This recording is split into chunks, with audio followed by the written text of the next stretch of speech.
Welcome into the 28th First Glance Film Festival. I'm Serena Scanzillo, and I'm standing with the writer and producer of the Inbetween, Theo Weirstall. Welcome to First Glance. Thank you for having me. Can you tell us a little bit about the film?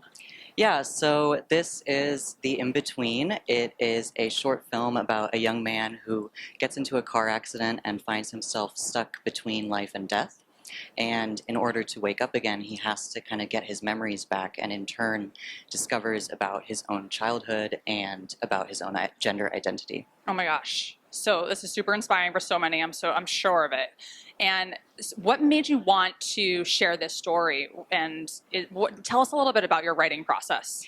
Yeah, so my inspiration for the story kind of came from a general dissatisfaction with the mainstream LGBT genre as a whole. Okay. A lot of times, I mean, there are a lot of brand new, like, wonderful LGBT films coming out, but at least in the mainstream, I feel like sometimes I'm watching the same movie over and over again. Sure.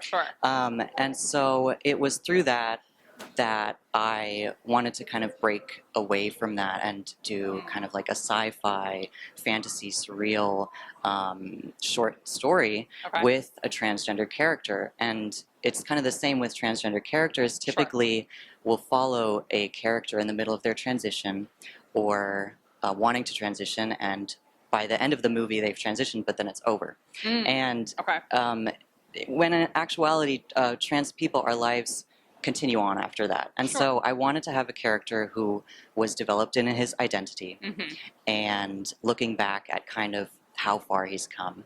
And then also placing him in like the sci-fi fantasy genre that we don't typically see queer characters be a part of. So true. That is like a definite genre. Sci-fi is such an interesting angle, but I think it's another way to kind of creatively tell your story that kind of just like goes obviously beyond the everyday.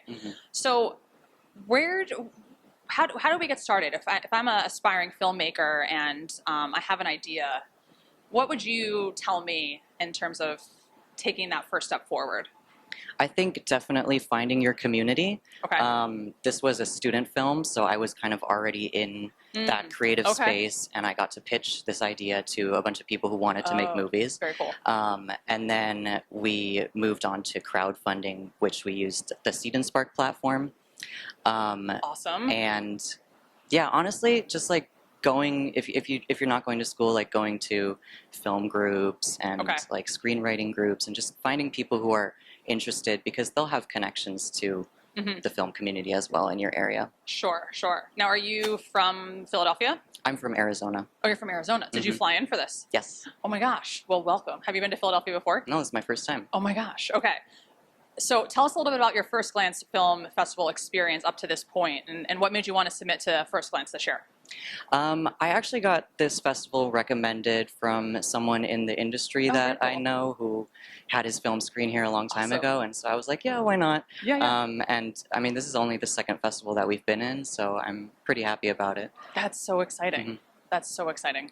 And you're just feeling supported and welcomed and excited for the festivities? Absolutely. That's so great. Well, congratulations on this amazing movie. I definitely want to watch it and tell more people about it. I love the crossover components, and thanks for sharing your process. Thank you so much. Have a great time.